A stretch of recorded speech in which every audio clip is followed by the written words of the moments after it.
এই অবশেষে চলে এসেছে আমাদের দুধসাগর, যেটার জন্য সবাই আমরা অপেক্ষা করে বসেছিলাম।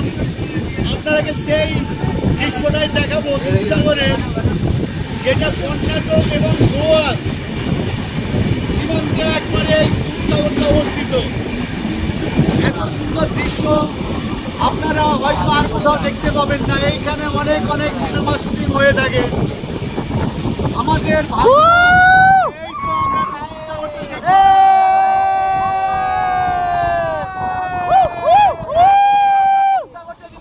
বুঝতে পারেন কি দৃশ্য, মাইন্ড ব্লোয়িং।